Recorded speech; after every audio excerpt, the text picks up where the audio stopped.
Hoş gördük kızlar. Bugünlerim Özbek çöreği pişirmişəm. Qazanın qapağında, yəni tavada. Bir də mərcinə pirajka eləyirəm. Çöreğin gözəlliyinə baxın. Çox da gözəldir. Bu da çöreğin içi. Bu arada bayaq xanım deyirdi ki, təndir çöreğindən gözəl ola bilməz. İnanın ki, bu çöreğin özünün xüsusi dadı olur.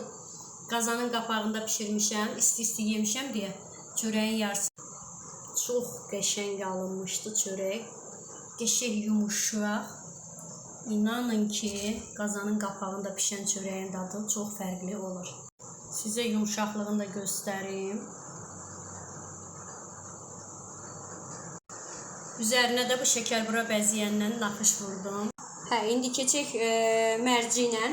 Bunu özümdən bir dəfə öz yanımdan eləmişdim. O qədər sevdim ki, sanki elə bil ki, pirajkanın içində ət yeyirsən. Mərcini təmiz-təmiz yuyursunuz, üzərinə çıxana qədər acı su tökürsünüz, qoyursunuz, pörtlədirsiniz. Ondan sonra qəşəng mərcini, soğan qovurursunuz mərci ilə. Həmin o pörtlənmiş mərcini, yəni suyu çox qalmır da, suyu çəkilənə qədər qəşəng onu pişirirsiniz. Ondan sonra soğanla qovurursunuz. Keşni, şüd, hətta təkcə mərci və kəhliyotu da çox qəşəng olur uşaqlar. Qəşəng alınır. Keşni şüyüd də əlavə edirəm. Mən burada göy soğan əlavə elədim. Bu da mənim qədim zamanlarda etdiyim əl işidir. Burada mənim kündələrim var. Pirajkini kündələmişəm. Belə hazırlayandan da sonra gətirirsiniz qəşəng xəmiri ağız-ağıza birləşdirirsiniz. Düzüb yığıb ora, axırda da kızardırsınız.